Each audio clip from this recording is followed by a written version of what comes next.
lift up our hands to Him this morning. Thank you for your faithfulness, Lord.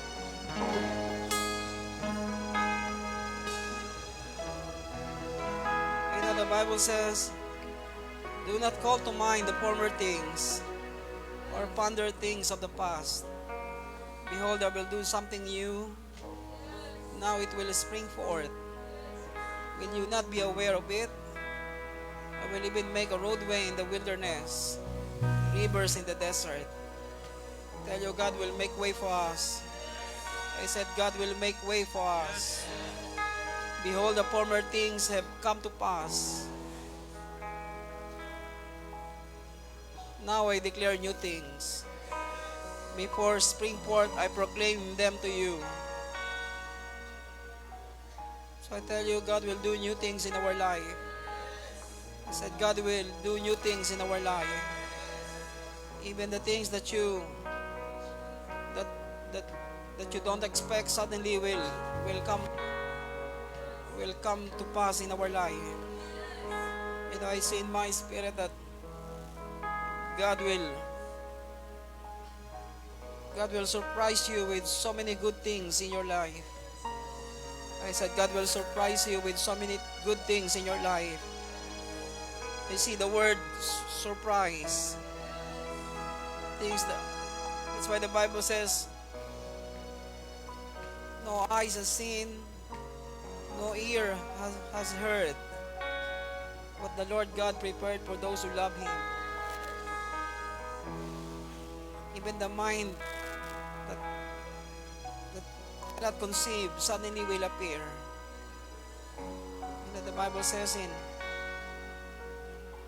second and First Corinthians chapter 2 verse 9, things which eye has not seen and ear has not heard, and which have not entered the heart of man, all God has prepared for those who love Him. Oh, we are those who love Him. I said we are those who love Him. So I believe God will begin to, you know, it will become a surprise because you you forgot those things. But God never forgotten what He promised you. I said God has not forgotten what He promised you. You thought it is a surprise, but it is because you forget what God promised in your life. But suddenly it will manifest. I said suddenly it will manifest. Lord, we thank you for your promise in our life. That only good things will follow us all the days of our life. Because we are serving you. We love you. And we follow you. We thank you and we bless you, Lord. In Jesus' name, amen. Amen, amen.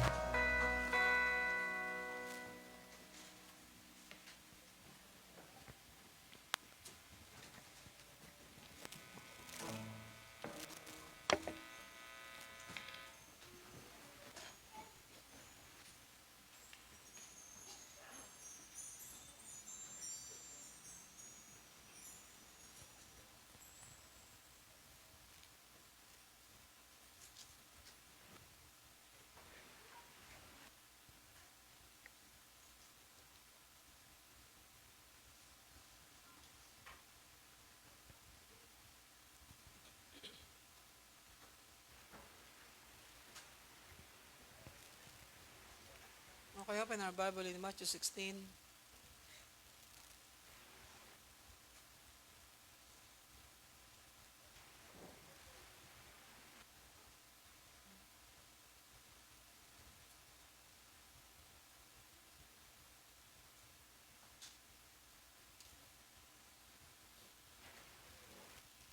You know, before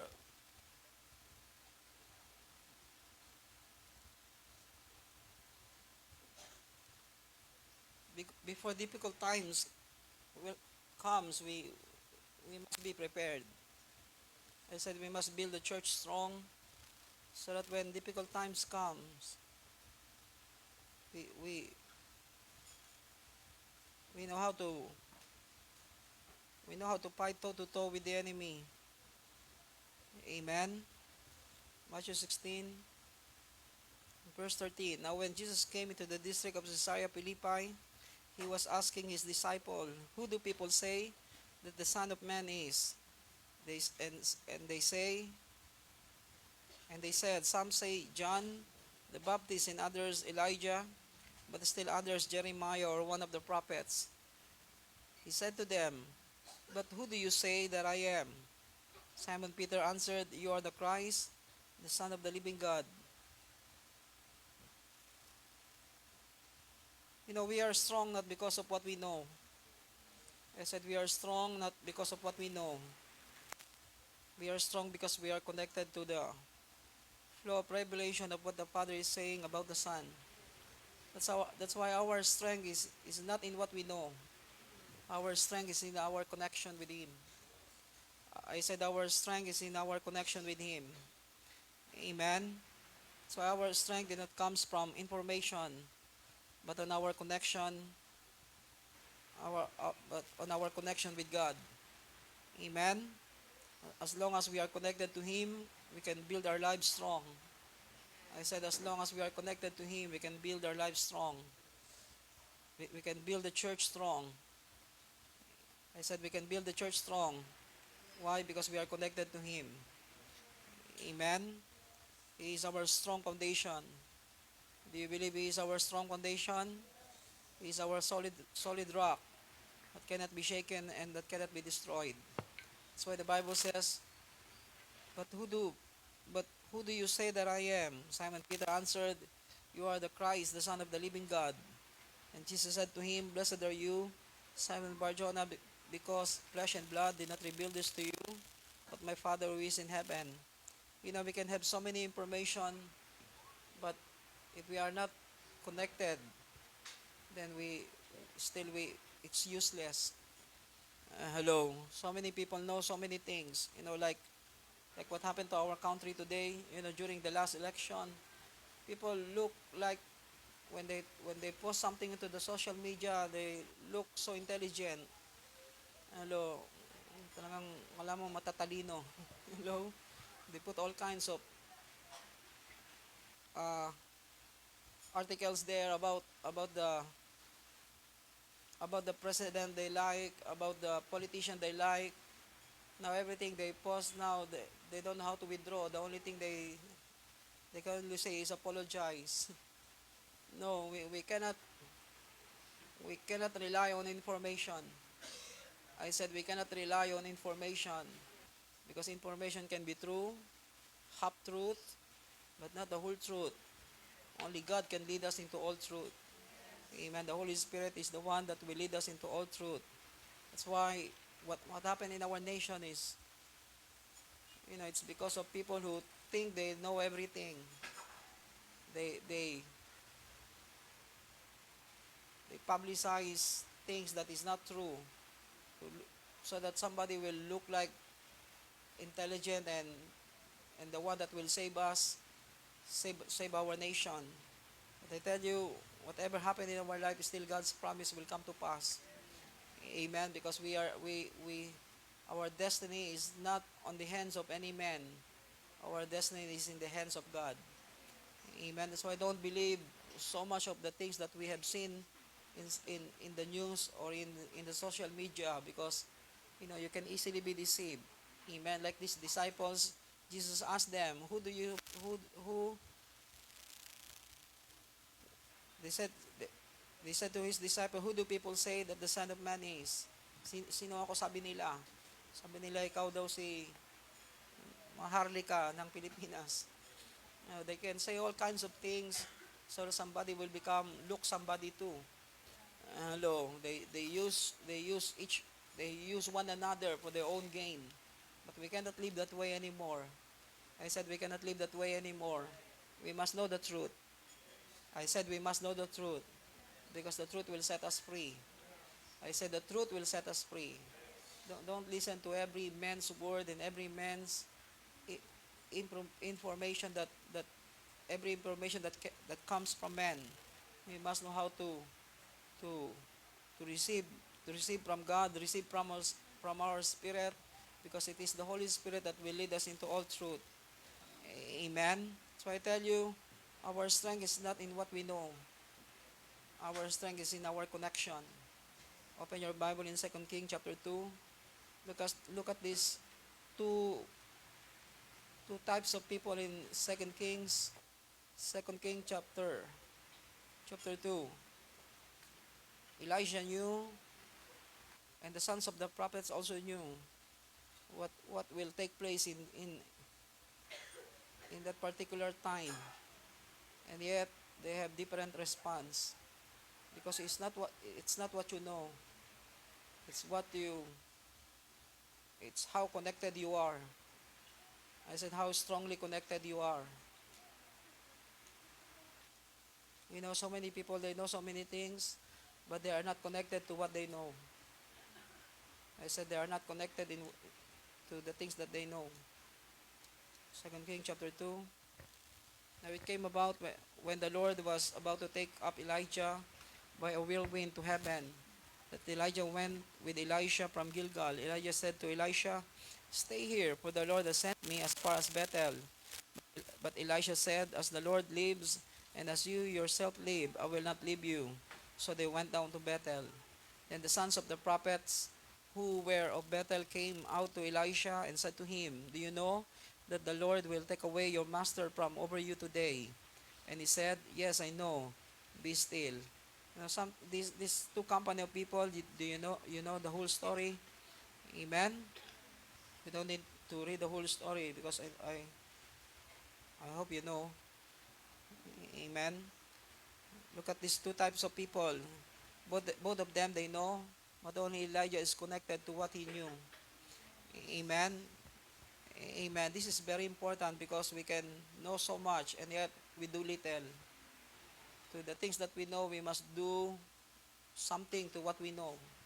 Even we know little things, but the little things that we know, we do it with all our heart, with all our strength. We connect our whole life to what we know. Things will happen in our life. There's no use. We know so many things, and yet our hearts are not there. We are not putting our lives on what we know. We are not putting our lives to the things that God is saying to us, to the things that God is revealing to us. Still nothing will happen into our life. Why? Because look at these 50 sons of the prophet. They know what Elijah knew, but they have different response. Amen. Elijah said, "As the Lord lives and you lives, I will not disconnect myself to you until things happen to me, like what happened to you." Okay, this is very important, because it's not just what we know every Sunday, what we receive every Sunday, but how we put our lives on it. They use the word how we bet our lives on what we know, what we receive. Praise the Lord! Pala nyo ha. Ay, kita ko kayo. Hello, some of you.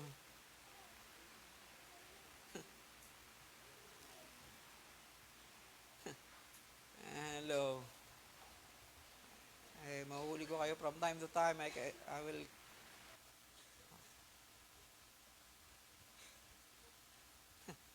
Hello. Are you awake? I said, are you awake? Amen. Yung bata, talagang totoong tulog kasi hindi siya nagulat. Hello. Yung iba patulog pa lang. Paalis pa lang ang diwa. Hello. That's why Elijah knew what will take place. Hello. God revealed to Elisha what will happen to Elijah. And he put all his strength, all his life, everything of him, he he put on it. Amen. So that he can receive exactly what he need to receive in that hour. Amen. So many things that we know, and yet we don't receive anything. Why? Because we don't put our whole life onto it. Amen. The moment we put our whole life on the things that we know, then something will happen into our life. Amen. Amen. Do you want to become strong? I said, do you want to become strong? Hey, get connected. Amen. Get connected to God. Connection is not just receiving. Connection is we are doing something to what we know. We are putting our lives on what we know. Amen. Like Elisha, he put everything on what he received from God. What he received from Elijah, he put everything on it. Amen. Hello. Diba, binigay niya lahat yung meron siya yung sa bagay na tinanggap niya kay Elijah. That's why the Bible says when in First Corinthians, I'm sorry, First King chapter 18, the Bible says when Elijah put his mantle on Elisha, the Bible says he ran after Elijah,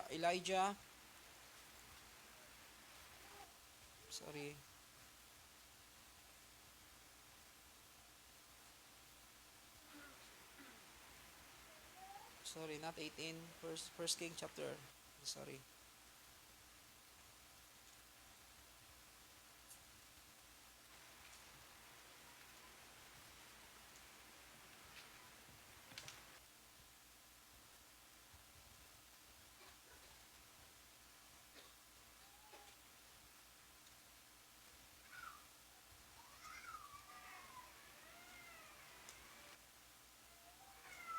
Oh, where are you?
Okay, chapter 19, I'm sorry.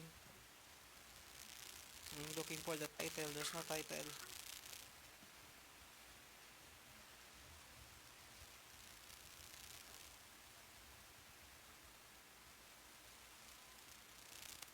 The Bible says in verse 19, chapter 19, verse 19.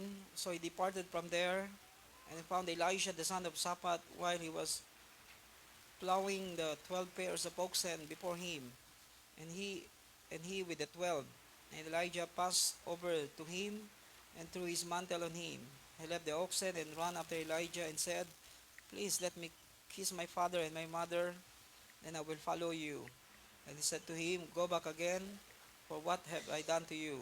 So he returned from following him and took the pair of oxen and sacrificed them and boiled their flesh and with the implements of the oxen and gave it to the people and they ate. Then he arose and followed Elijah and ministered to him. Hey, when God do something into our life, we must know how to put all our lives on it. I said put all our lives on it. We must know how to serve Him with all our heart, soul, and strength, especially when God do great things in our life. Amen. And when God begin to move in our life, we must know how to serve Him with all our heart, soul, and strength. Amen. Okay. It's okay for the baby, but for the adult, it's not okay. Hello. Amen. Okay, write these things as point number one. He must be able to communicate. God must be able to communicate through our thoughts. God must be able to communicate through our thoughts and speak through our lips. God must be able to communicate through our thoughts and speak through our lips. Imagine Jesus asked his disciple, "Who do people say that the Son of Man is?" Nobody can answer this question, only Peter. Why? Because Peter, he allowed God to communicate through his thoughts. Amen. I said, Peter allowed God to communicate through his thoughts. Amen. That's why God must communicate through our thoughts. Hello, God must be able to put words in our mind. Amen. Amen. He can put thoughts in our mind, and we must know how to speak our mouth. Hello, so that he can speak through our lips. Amen. Imagine what happened to Peter. He allowed God to speak to him. Amen. Sometimes God speak to us not audibly, but he speak through our thoughts. That's why you must allow God to put words into your mind, into your thoughts, until God's thought will be our thoughts too. Amen. That's why if we can govern our thoughts, we can govern our whole body. I said if we can govern our thoughts, we can govern our whole body. Even the one who control our whole body is our mind. Hello. Amen. If your mind is clean, your eyes will be clean too. Everything will be clean if your mind is clean. That's why you have to revisit the teaching of Papa about developing a healthy mind. Hello, because if your mind is healthy, then your body will be healthy too. Because if you can govern your thoughts, you can govern your whole body. Amen. If you cannot control your thoughts, how you can control your body? Amen. Because the one who make all the movements of our body is our thoughts. Amen. What you are thinking every day is what will you do to your body. That's why if we can govern our thoughts, we can govern our whole body. Why? Because everything starts within the things that runs within our mind. Amen. Everything starts within the mind. That's why I don't believe people who suddenly, basta naisip ko lang, damputin. No, everything is premeditated. Hello. I said everything is premeditated. It's not suddenly you do things. It is already at the back of your mind many years ago. It's only looking for opportunity to do it. Amen. When opportunity comes, what is in your mind, you will do. That's why you make sure you know how to govern your mind. Amen. That's why everything starts within the things that runs within our mind. Our mind must be filled with God's word until God's word become our thoughts. Amen. And that thoughts become our words. Amen. That's why if we keep thinking of God's word, one day the the words that is in our thoughts will become our words. Amen. Imagine how powerful we will become in the days to come.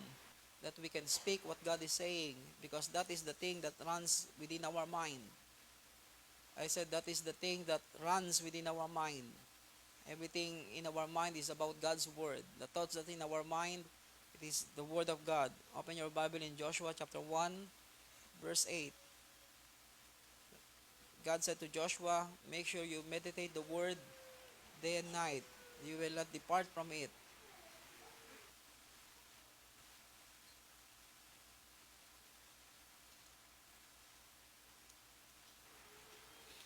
This book of the law shall not depart from your mouth, but you shall meditate it day and night. How many times? Day and night. Amen. Not only during the day, but also during the night. So that your dream will also change. You will have no nightmare. I said you will have no nightmare. Why? Because you meditate on the word.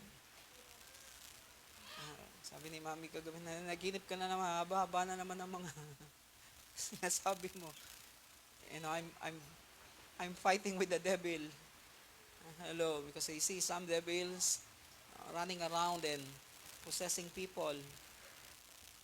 I tell you, then I said to one person, you cannot change the word because of what something happened to you. Still the word is the same. We cannot violate the principle of God's word. Okay, that's why if you think of the word, even your dream, it's still the word. Hello, you will not think of the devil is the one chasing you. No, you are the one chasing the devil. Hello? May iba, inahabol ng manananggal, inahabol ng maligno. Hello? Sino-sinong humahabol sa kanila? No, no. Even in our dream, we are casting out. Nagpa-cast out ka naman eh. We are casting out demons. Hello. We are pushing the devil out of every life, every territory, every lives. Hello, so that he will have no ground. Amen.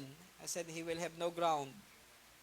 That's why in the book of Joshua, God said to him, this book of the law shall not depart from your mouth, but you shall meditate it day and night, so that you may be careful to do according to all that is written in it. Yung iba, pag binasa nila isang beses, sa kanila alam na nila lahat.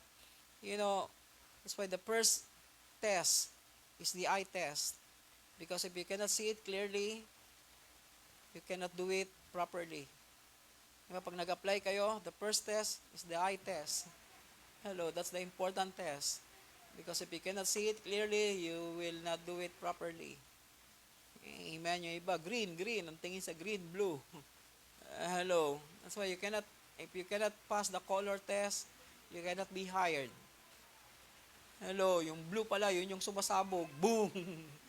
It's too late. Hello, if you connect the blue wire, then it will explode. Amen. You cannot save lives if you don't know how to hear, if you don't know how to see it clearly. Amen. That's why the Bible says, meditate it day and night, so that you may be careful to do according to all that is written in it. For then you will make your way prosperous, and then you will have good success. Amen. Do you want to become successful? And the word of God must not depart in our life. Amen. In our mind, in our mouth. Amen. Make sure you meditate it. Hello. Don't just read it, meditate it. Amen. Meaning you ponder on God's word. Amen. You think of God's word. You ask God for clarity. If you don't understand, then ask Him. Amen. Or ask somebody who can explain it to you. Don't ask Uncle Google. Hello. They can only give you some explanation or some meaning of it, but we must know how to ask God, because He Himself can give us the clarity of what He say, because it is what He said. Amen. That's why we must know how to fill our mind with God's word, until God's word become our thoughts, and that thoughts become our words. Amen. Kaya minsan, di ba, kung ano yung lagi mo nasa isip, bigla mo na lang nasasabi. Hello. Kung ano nasa isip mo yung sasabihin mo, it's just a matter of time. Hello. Everything in your mind will come out in your mouth. Hello. Even how much you control it, you cannot control your mouth, because that is in your mind. Amen. Hello. Kapag pera lagi nasa isip mo, hello, wala ibang lalabas sa bibig mo kundi pera. Hello. Amen. I tell you, be careful what is in our mind, what we put in our mind. Hello. Everything that you have in your mind, it must be God's word, so that God can communicate. Hello, God can be able to communicate through your mind, and He can also speak through your mouth, to your lips. Amen. Imagine Elijah said, "As the Lord the God of Israel live, before whom I stand, there will be no dew nor rain except by my word." Why? Because standing in the presence of God, and everything he see, everything in his mind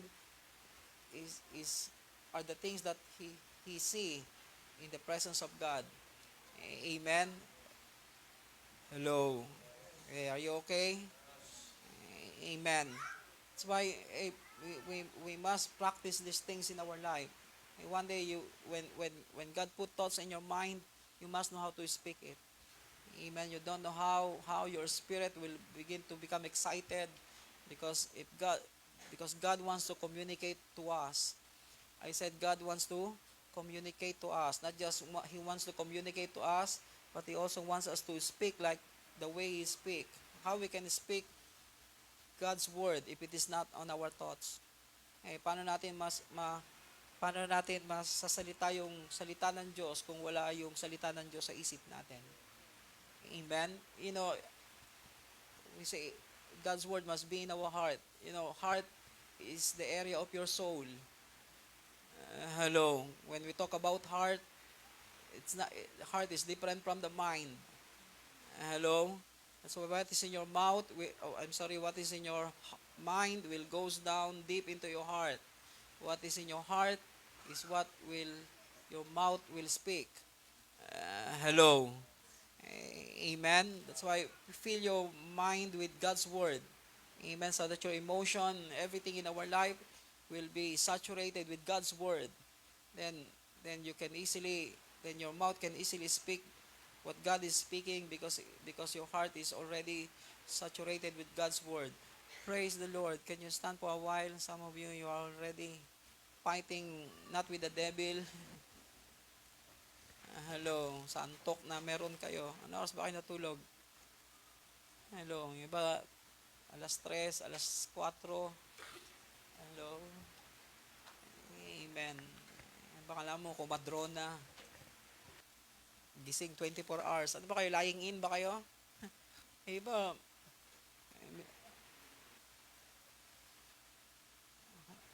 gising. Yung iba naka-offline mode, kaya hindi alata. I tell you, learn how to,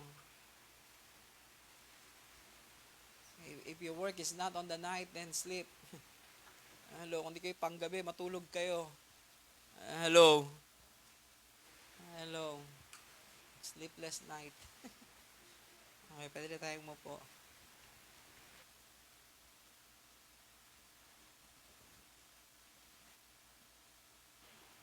So everything God put into your mind, they learn how to speak it. Amen. Declare it. Hello.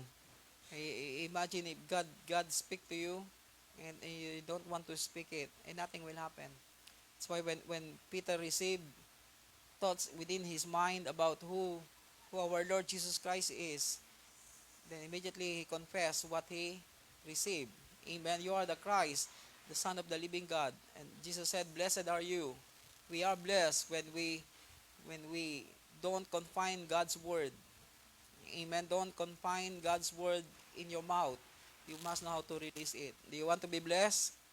I said, do you want to be blessed? Learn how to declare God's word. I said, learn how to declare God's word. Not just this word, but the word that God put into your mind. Amen. Everything here must be in your mind. Hello. Hello. Amen. It must become your thoughts. Hello. Not just a word, become your thoughts. Amen. Di ba minsan kahit anong basa mo, walang napupunta rito. Hello. Why? Because it did not become a thoughts to you. Hello. Something that become part of your being. Hello. Hello. Amen. Lahat, minsan, di ba, mas madaling ma-retain sa isip mo yung mga bagay na narinig mo sa iba, nakikita mo sa iba, pero pagdating sa salita ng Diyos, may trust issue ka. Hello. Totoo ba to? Totoo ba to? Pero pag nagbasa ng Facebook, yung mga nakasulat, totoo yan. Hello. Pagkakwento ng kaibigan nila o ng mga tao sa paligid nila, bilis nila maniwala. Hello. Pero pag nagbabasa ng salita ng Diyos, hindi man lang wala man lang maiwan sa isip nila. Something wrong with us. Hello. Amen. We must understand that we are spirit being. Amen. And we must feed our life with the things of the Spirit. Amen. Food of the Spirit. And the food of the Spirit is the Word of God. Amen. Amen. That's why practice not just reading the Word, but let the Word become part of let the Word become our thoughts. Amen. And that thoughts must give us words that we can speak. Amen. Write these things. Number two, if we want to become strong, so number one is very important. Allow God to communicate through your mind. Amen. I said allow God to communicate through your mind and speak through your lips. Number two, we must know, we must grow from Simon to Peter. We must grow from Simon to Peter. You know why? Because real blessing is when we enter into our full maturity. I said real blessing is when we enter into our full maturity. So why we must grow from Simon to Peter. You know, Simon means sand. Hello. You cannot build anything on the sand. Matthew chapter 7. Open your Bible in the book of Matthew chapter 7.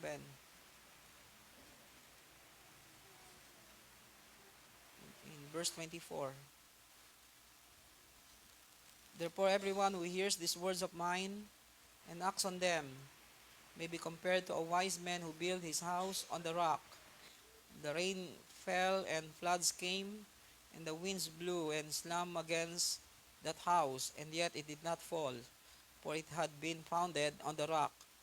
Everyone who hears these words of mine and does not act on them will be like a foolish man who built his house on the sand.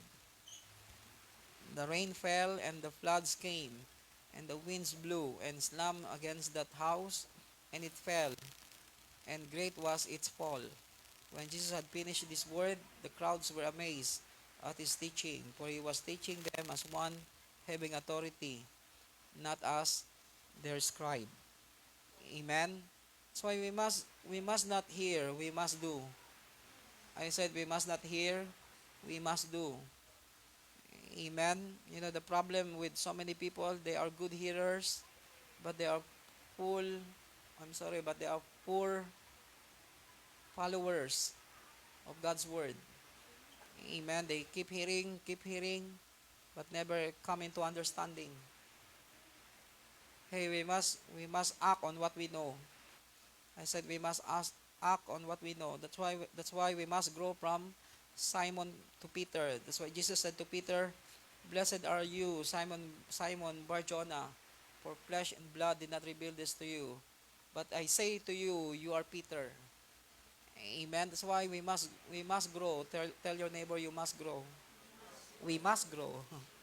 Amen. Both of us must grow. All of us must grow. Amen. From being sand to become a solid rock. Amen. How we become a solid rock? When we don't only hear, but we also act. Amen. Do you want to become solid rock? Then don't just hear, but begin to act on what you hear. Amen. We hear so much about worship, but we don't worship. We hear so much about prayer, but we don't pray. We hear so much about giving, but we don't give. We hear so much about serving God, but we don't serve God. That's why people still like a son. You cannot build anything on them because they keep hearing and hearing, but they don't act on what they have heard. Amen. I tell you, it's a curse. I said it's a curse. Open your Bible in Isaiah chapter 6. The Bible says, God said to Isaiah, keep on talk, keep on speaking to them. In verse 9, chapter 6, verse 9, he said, go and tell these people, keep on listening, but do not perceive. Keep on looking, but do not understand. Render the hearts of these people insensitive, their ears dull, their eyes dim. Otherwise they might see with their eyes, hear with their ears, understand with their hearts, and return and be healed. I tell you, we can, God can only turn our lives when we understand it better. Amen. When we see, when we understand, and when we hear. Amen. So that we can act wisely. That's why the book of Matthew chapter 7 is the scripture that tells us that all kinds of all kinds of tests will come in the last days. Amen. The Bible says the rain will test us, the clouds will test us, the wind will test us. But because we are standing on the rock, we are founded on the rock, we will not be shaken. Amen. Why? Because we we hear and we act on what we hear. Amen. That's why the Bible says, therefore, everyone who hears these words of mine, it did not stop on hearing. Amen. Don't end on hearing. Amen. We must act. Amen. I said we must act, and act on them may be compared to a wise man who built his house on the rock. That's why we become wise when we act on what we have heard. Amen. Wisdom is not only what you know. Wisdom is when you know how to execute what you know. I said wisdom is when you know how to execute what you know. Amen. Kaya yung mga, minsan di ko alam kung sino talagang matalino, yung engineer o yung foreman o yung mga nagtatrabaho sa ground, because they know how to execute everything that the engineer draw, plan. Hello. Kaya mo mag-isa yung engineer, di ko alam kung paano, kung alam niyo magbali ng bakal, maglagay ng, hello. Hello. Some people, they know how to draw, but they don't know how to build. Hello. Okay. God bless engineer. Hello. But sometimes it's like that. The one who are on the ground are the one who know better. Hello. They are more skillful. Amen. That's why this is important for us to not just know things in theory, but we know things in experience. Hello. I said know things in experience. Amen. That's why those who have experience are more better than those who know so many things only on their mind. Amen. That's why our experiential in Christ is important. Amen. How we experience Him, how we encounter Him, how we know Him not only in our mind but in experience. In everyday's life, we know Him because we experience Him. Hello. Amen. For us, God is not just information to us, but He is real because we experience Him.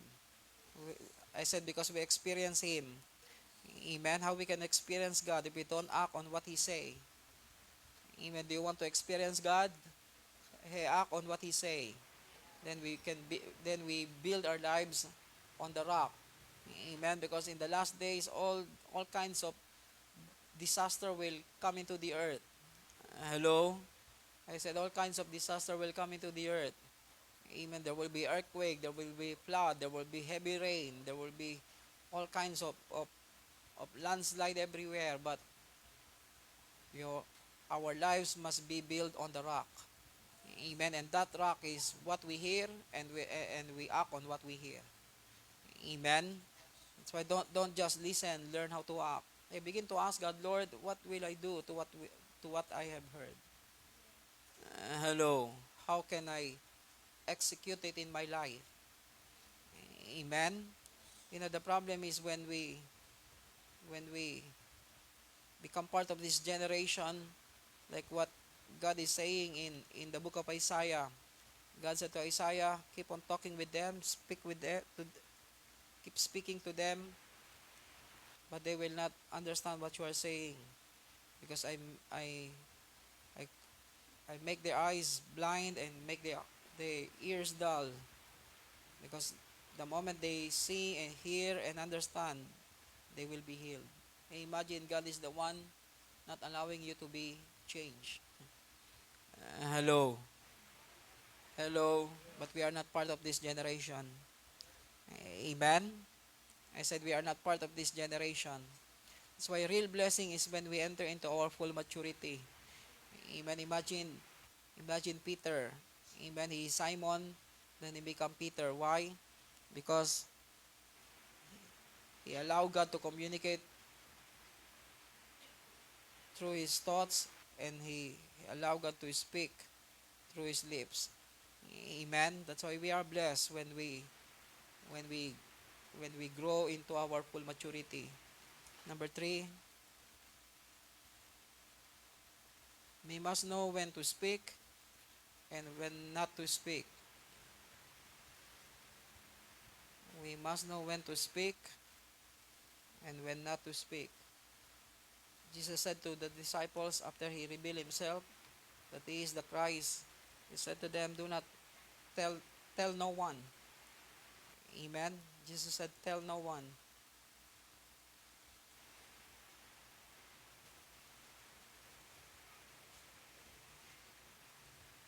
In verse 20, and he warned the disciples that they should tell no one that he was the Christ. I'm not saying don't share, but what I'm saying, you must know the right time.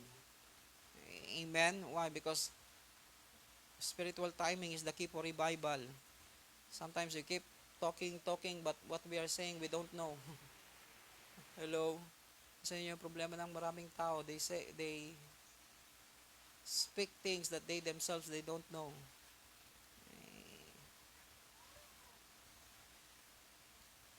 Kaya sabi nung pinunta namin sa Mendez, pag hindi ko alam, magtatanong ako sa pastor muna namin.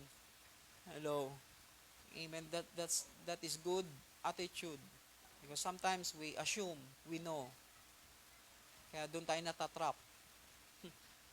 Hello? Amen. Because we assume. I don't assume. Amen. Why? Because if we can see it better, then we can become a good leader. I said if we can see it better, we can become a good leader. Amen. Do you want to? Okay. I want you to. Okay.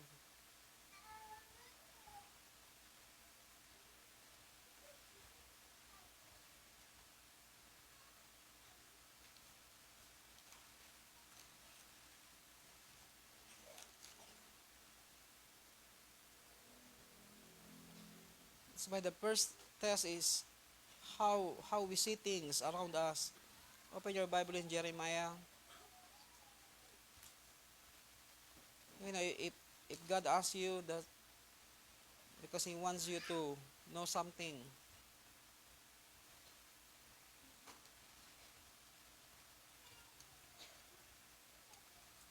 Jeremiah chapter 1,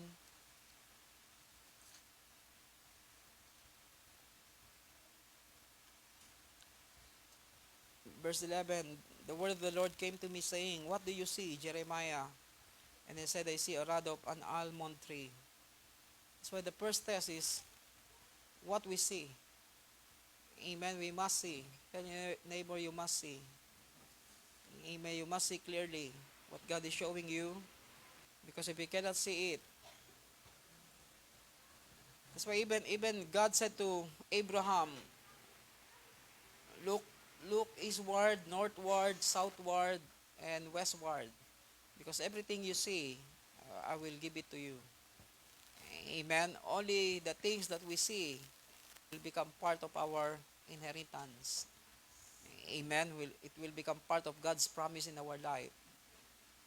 Amen. Not what you want to see, but what God is showing you through His Word. Amen. Through your thoughts.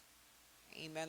Especially when God put thoughts in your mind, then you must be able to see. You must have the picture of the thoughts that God put into your mind. Because if you cannot see it, it will not be yours. Amen. That's why even the challenge of Elijah to Elisha, if you see me taken up, then it your your your desire will be yours. Hello. Amen. That's why we must see clearly. Because when we see well, when we have a clear eyesight, then we can lead others. We can lead others better. Amen. Hello.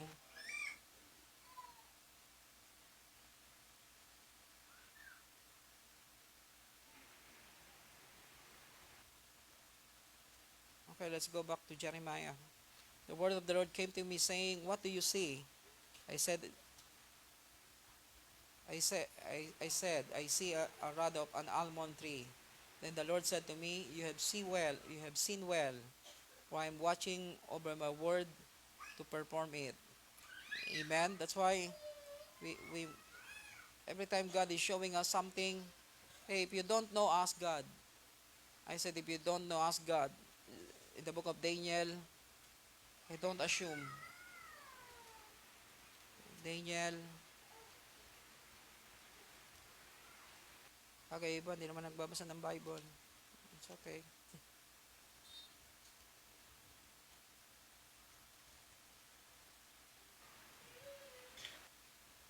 In verse 11, and I kept looking because of the sound of the boastful words which the horn was speaking. I kept looking until the beast was slain, and its body was destroyed and given to the burning fire, as the rest of the beasts. Okay, let's go to verse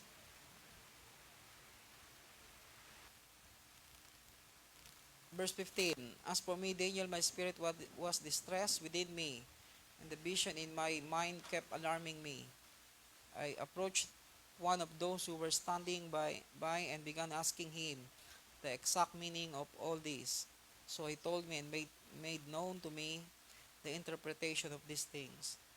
That's why when we don't know, learn how to ask. I said when we don't know, learn how to ask. Don't assume. Don't don't think that you know. I said don't think that you know. There are so many things that we don't know that we can only knew when we ask God or when we ask somebody else who know it better than us. Amen. Are you okay? That's why when we see when we see things better, then we can we can we can easily be promoted. I said when we see it better, we can easily promoted. Look at Joseph, because he see things better than any other wise man in Egypt. That's why he become promoted. That's why I tell you, when this is important for us to understand that we must become connected to the one who can give us clarity of the things that is happening uh, around our lives, not only in our lives but in our life, but also to the lives of those who are connected with us. Amen. So you must grow. Tell your neighbor, you must grow. Amen. We must not only grow, but we must know when to speak and when not to speak. Amen. Spiritual timing is the key for revival. Amen. Ask for clarity and full understanding. We must hear well and see it clearly. Open your Bible in the book of James. Our tongue is so powerful.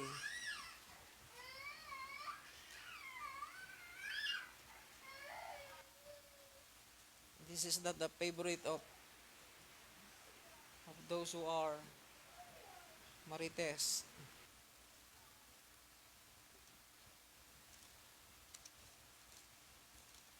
But for us, this is a powerful scripture. Amen. Let not many of you become teachers, my brethren, no, knowing that such we will incur a stricter judgment. For we all stumble in many ways. If anyone does not stumble in what he says, he is perfect man, able to bridle the whole body as well. Now if we put the bits into the horses' mouths so that they will obey us, we direct their entire body as well. Meaning not only our mind, but also our tongue. Amen? Hello. Hello. Snowy. Are we okay? I said not only our thoughts that we need to have control, but also our tongue. Because if we can control our tongue, we can also control our whole body. Amen. Now if we put the bits into the horse's mouth so that they will obey us, we direct their entire body as well. Look at the sheep also, though they are so great and are driven by strong winds, are still directed by a very small rudder, wherever the inclination of the pilot desires. So also the tongue is a small part of the body, and yet it boasts of great things. See how great a forest is set aflame by such a small fire, and the tongue is a fire. Praise the Lord! Hey, saya ba nagbabasa ako, sinasamantalan nyo ng pikit. Hello. Ganyan ka.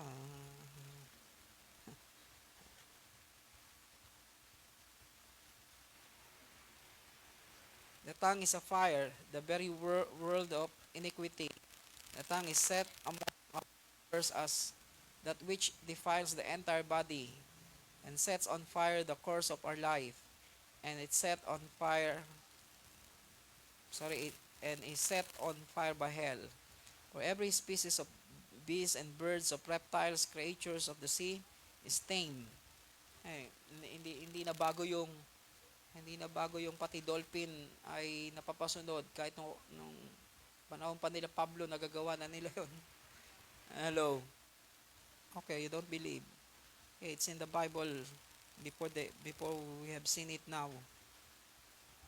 And imagine even the creatures of the sea is tamed and has been tamed by human race, but no one can tame the tongue. Hello. Ito mahirap pasunurin. Yung dila. Hello. Some people they can speak so fast. Hello. They don't think well. Hello. Okay, before we speak, think first. Amen. What will be the damage we will bring? Amen. To those people who will hear what we will say. Amen. More on thinking first, not more on talking. Okay, this is our problem. We talk very fast, but we put a little time of thinking first. Hello. Amen. Iba pagka may makita, salita agad. Sometimes not everything you see you need to say something. Hindi lahat na nakita mo kailangan ka magbigay ng opinion. Hello. Hello. Amen. Sometimes God allow you to see just to see, not to talk. Hello. Hello. Ngayon yun akong tingnan. Amen. Are you okay? But no one can tame the tongue. It is a restless evil, full of deadly poison. With it we bless our Lord and Father, and with it we curse men who have been made in the likeness of God. Amen. Karon yung ilong niya baligtad. Hello.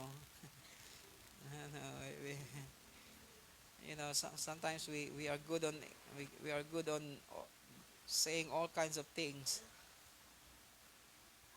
Hey, tame our tongue. I said tame our tongue. From the same mouth, verse 11, thus a fountain send out from the same opening both fresh and bitter water. Can a fig tree, my brethren, produce olives, or vine produce figs? Nor can salt water produce fresh. That's why if we can speak at the right time and speak the right word, tell you we can change many lives. I said we can change many lives. Amen. Number 4, last point, when we are no longer looking for personal gain and personal interest, Do you want to become strong? Do we want to build our church strong? Okay, nobody is saying amen anymore. Number 4, when we are no longer looking for personal gain and interest, but of God's interest. Amen. You know, if you read the scripture, the the scripture in Matthew 16, verse 13 is also mentioned in Mark chapter 8, verse 27. It's also mentioned in Luke chapter 9, verse 18. Hello. It's also mentioned there with Peter's confession. Only in the book of John, there's no scripture the same as in Mark chapter 8, also in Luke chapter 8. I'm sorry, Luke chapter 9. What is in Matthew chapter 16. Amen. But in John chapter 6, Peter confessed. But his confession is not the same as his confession in Matthew 16, Matthew 16, Mark 8, verse 27, and in Luke chapter 9, verse 18. This is his confession in John chapter 6, verse 68. I don't know if I'm wrong, but you can search the scripture. Then if you find the same thing that is in Matthew 16 in the book of John, then tell me. I'm not saying I'm I'm I'm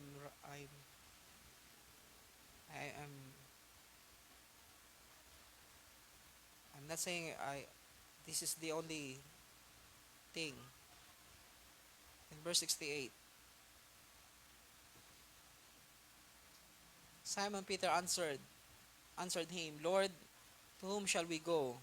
You have the words of eternal life. We have believed and have come to know that you are the Holy One of God. You know, before verse 68, all kinds of people following our Lord Jesus Christ. They follow our Lord not because they want to know Him. They follow our Lord because of the miracle, because of the bread, because of so many other things that they want to receive from our Lord. But Peter said, whom do we go? You have the words of eternal life. Let's go back to Matthew 16. Okay, I think in Mark chapter 8. Mark 8. This is where we will end. You know, if every people inside the church have all kinds of selfish agenda, have this personal interest, we will go nowhere. Verse 27. Jesus went out along with his disciples to the village of Caesarea Philippi on the way. And on the way, he questioned his disciples, saying to them, who do people say that I am? They told him, saying, John the Baptist, others say Elijah, and others one of the prophets. And he continued by questioning them, but who do you say that I am? Peter answered to him and said to him, you are the Christ. And he warned them to tell no one about him. He began to teach them that the Son of Man must suffer many things and be rejected by the elders and the chief priests and the scribes and be killed after 3 days rise again. He was stating the matter plainly, and Peter took him aside and began to rebuke him. Imagine, he rebuked our Lord. Surely other disciples become angry with Peter. But turning around and seeing his disciples, he rebuked Peter and said, get behind me, Satan, for you are not setting your mind on God's interest, but man's. But man's. Amen. Same scripture in Luke chapter 9, verse 18. And it happened that while he was praying alone, the disciples were with him, and he questioned them, saying, who do people say that I am? They answered and said, John the Baptist, Others say Elijah, but others that one of the prophets of old has risen again. And he said to them, But who do you say that I am? Peter answered and said, The Christ of God. But he warned them and instructed them not to tell anyone, saying, The Son of Man must suffer many things, and be rejected by the elders and chief priests and scribes, and be killed, and be raised up on the third day. And he was saying to them all, If anyone wishes to come after me, he must deny himself and take up his cross daily and follow me. For whoever wishes to save his life will lose it, but whoever loses his life for my sake, he is the one who will save it. Amen. That's why we when we are no longer having this personal interest in our life, amen, when we are no longer looking for personal gain and personal interest, but we are looking for God's interest. Amen. Look at the people inside the church. The church become more and more people inside, and yet they are go nowhere. Why? Because everybody are looking for their own interest. Amen. What will I gain if I be in the church? Hello. That's why Peter said, we left everything, and what will be our reward? Of course, we need to look for ROI. Hello. Okay, you don't know ROI? Return of investment. Amen. Don't invest without ROI because it's useless. Amen. Invest something that you will receive your ROI. Amen. And it's important for us to do it even in do it in this season. Amen. But in terms of our relationship with God, amen, we are not looking for personal gain.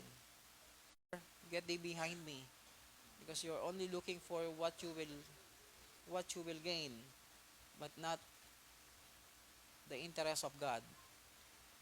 But if we look for God's interest, hello, I said if we look for God's interest, then we build our church strong, and we build our lives strong. Amen.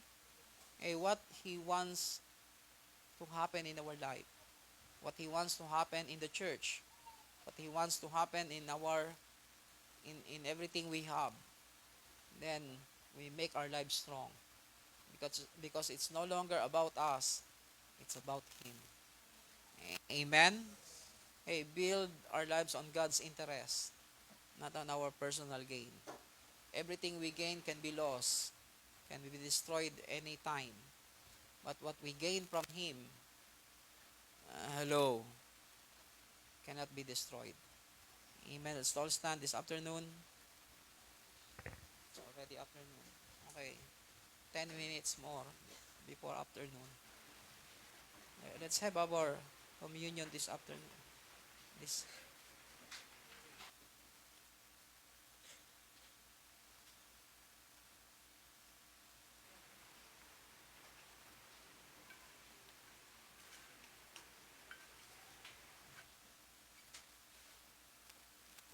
That's why connection is very important. Amen. Make sure you are connected to Him, not just having information about Him.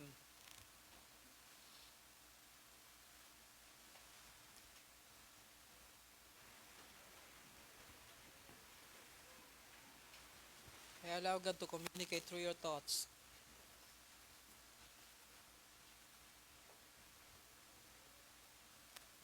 Bago na tayo sa Kristan.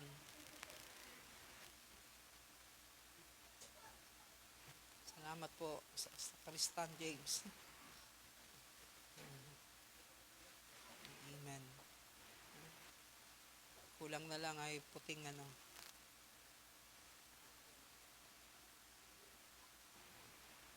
Okay, let's read. I forgot one thing.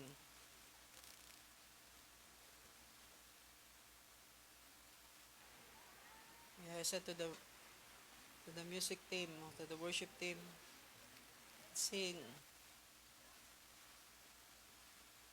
as the deer. Why, Daddy? I miss the deer.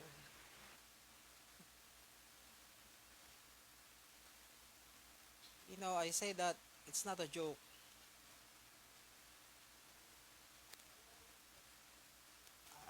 You need to always see yourself being thirsty, being hungry for Him. If you don't see yourself anything, if you don't see yourselves anymore being hungry and thirst like a deer for God's presence, something is wrong with you. It's not just about the song, my favorite song, I miss the deer. Meaning, you must always be like the deer, longing for the water. Hello? Amen. That's how we, not the beer, the deer. Some of you are thinking another thing. I know. Before you continue thinking of it, I will arrest your mind first. We must be always like the deer. Amen. Panting for water, longing for the presence of God every day. Amen. You know, if if there's no any more hunger and thirst, we are in a very dangerous place in the house of God.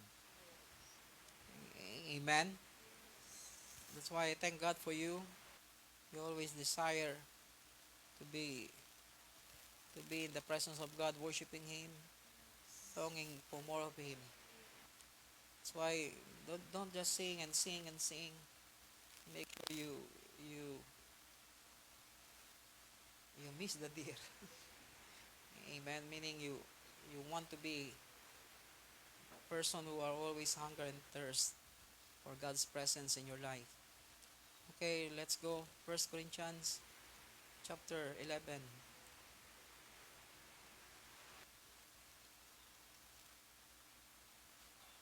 I'm sorry, chapter 11 verse 23.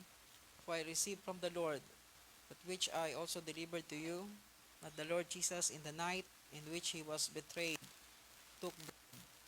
I tell you, when every time we take communion, God is removing the spirit of betrayal in our life. Amen. So that we become more and more covenanted to Him and covenanted to one another. And when He had given thanks, He broke it and said, "This is my body, which is for you. Do this in remembrance of me." That's why in our communion, we remember what God had done. Amen. The body that was torn, the body that was bruised for our sake. The same way, He took the cup also after supper, saying, "This cup is the new covenant in my blood. Do this as often as you drink it in remembrance of me." That's why in our communion, we remember how the blood of our Lord Jesus Christ was shed for our sake, so that we become cleansed from our sin and become part of the covenant. Amen. Because of the blood, we enter into covenant with God. Because where there's no remission of sin, there will be no establishing of the covenant between God and man. Amen. And because of His blood, we can enter freely into the throne of grace. We can come boldly into the presence of God and approach the throne because of the blood of His only begotten Son. Are you listening? In the same way, He took the cup also after supper, saying, "This cup is a new covenant in my blood. Do this as often as you drink it in remembrance of me. For as often as you eat this bread and drink the cup, you proclaim the Lord's death until He comes." Amen. That's why not only remembering the cross, the blood, the body, but also waiting for the second coming of Christ. Hey, are we waiting for it? Are we excitedly waiting for He's coming, or we don't want him to come. Lord, don't come sooner. Hello. Okay, we want him to come sooner. Okay, parang huwag mo na Lord, hindi pa kami nakakarating ng Italy. Hindi pa kami nakakarating ng Rome, ng France. Hello. I tell you, we can travel in a single time everywhere. Hello. Okay, you don't believe. So every time we take communion, we we are hoping for his coming. I said we are hoping for his coming. We are looking for the second coming of Christ until he comes. For as often as you eat this bread and drink the cup, you proclaim the Lord's death until he comes. Amen. Therefore, whoever eats the bread or drinks the cup of the Lord in an unworthy manner shall be guilty of the body and the blood of the Lord. But a man must examine himself, and in so doing, he is to eat of the bread and drink of the cup. That's why we must know how to discern our heart, discern our mind as we take communion. Amen. That we are worthy of becoming part of the body of Christ and becoming worthy of becoming worthy of the covenant. Amen. The covenant of God in our life. For he who eats and drinks the judgment to himself, if he does not judge the body rightly. For this reason, many among you are weak and sick, and a number sleep. Amen. Meaning we must know how to not only be covenanted with God, but also become covenanted with one another, because we are one body in Christ. Amen. That's why don't hate your brother, don't hate your sister. Hello. Before you take communion, make sure you you you have no animosity with anyone. I said you have no animosity with anyone. What is animosity? Ask Google. Meaning you have nothing against anyone. Amen. And people have nothing against you too. Amen. For this reason, many among you are weak and sick, and a number asleep. But if we judge ourselves rightly, we would not be judged. But when we are judged, we are disciplined by the Lord, so that we will not be condemned along with the world. So then, my brethren, when you come together to eat, wait for one another. Meaning we must know how to take communion, that we have a good relationship with God and with one another. Amen. Not just waiting for one another. Kailangan sabay-sabay tayo susubo. Yung iba nga nakain na eh. Ay, hindi pa pala. Tapos na. Kaya nung sabi, subo na natin, wala na isusubo. Inumin na natin, wala na iinumin kasi nauna na. If anyone is hungry, let him eat at home, so that you will not come together for judgment. The remaining matters I will arrange when I come. Father, we thank you this afternoon. Lord God, as we take communion, thank you for making us part of your body, making us part of the covenant, that because of the blood, we become part of the covenant. And this covenant, O Lord God, is the one that paved the way for us, so that we become part of you and you become part of us. Thank you, Lord God, for your blood.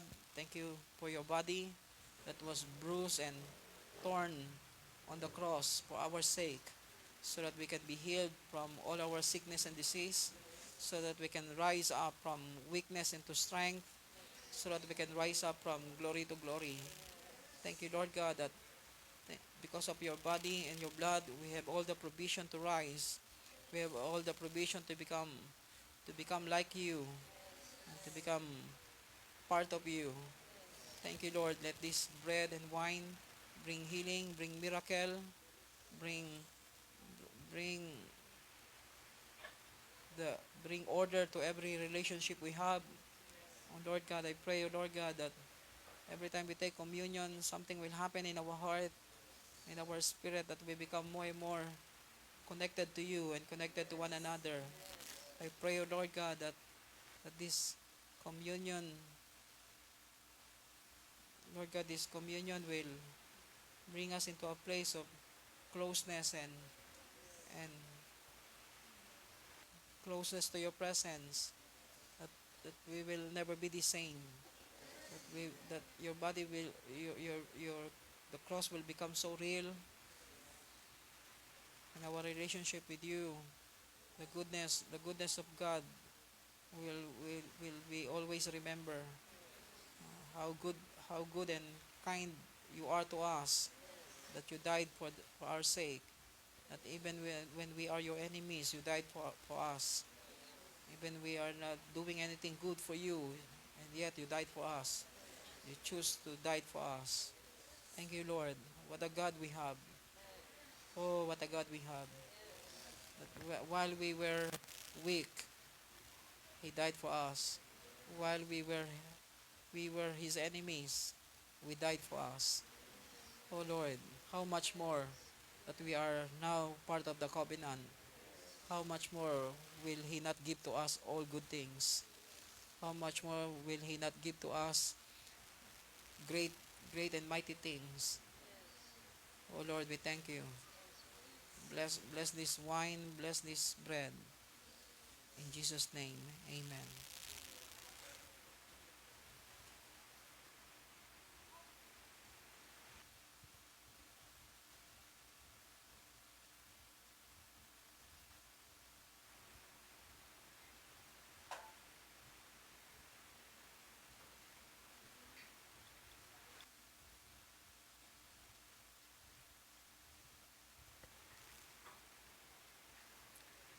Lift up our hands to him. Just pray in the spirit. I'm just looking for one scripture. Come on, just pray in the spirit for a while.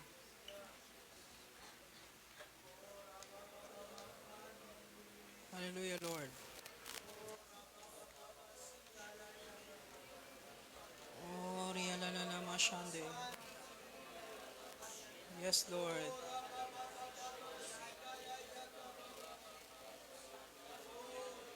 Hallelujah, hallelujah. Oh, robo shendere yandere yandere yandere yande. Yandere yalalalala masikere yakarabara bara bara bara bara. Jesus, Jesus. Oh Lord.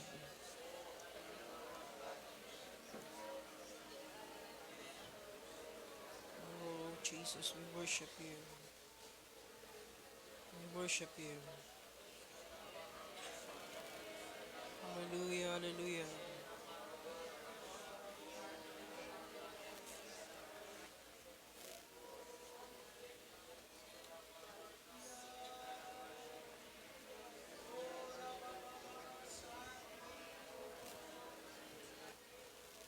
Okay. Okay, lift up your hands. I will just read to you a scripture in the book of Jude, chapter 1, verse 24.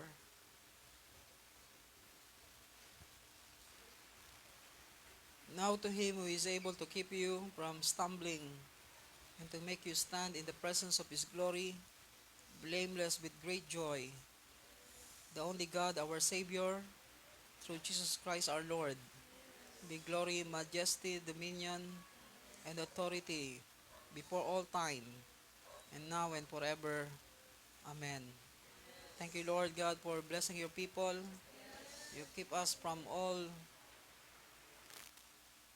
you keep us from falling. Thank you for keeping us, O Lord, protecting us, guiding us, so that we can stand in your presence. We can stand in your holy presence. We can stand in your glory blameless. With great joy, we can look into your eyes. Thank you, Lord God, that through our Lord Jesus Christ, we can stand before you. To the only God, our Savior, through Jesus Christ our Lord, be glory, majesty, dominion, and authority before all time, and now and forever. Bless your people, I pray. Bless every family, I pray. Let all our relatives be saved. This will be our declaration this year. Our relatives will be saved. Our brother, sister, cousin, those who are connected with us will be saved. Oh, Lord God, thank you, Lord. Save them. Oh, one day they will worship together with us, serve serve you together, serve you together. We thank you, Lord. In Jesus' name, Amen. Amen. Amen. Okay, any more announcement? Okay, announcement. Please help our children minister.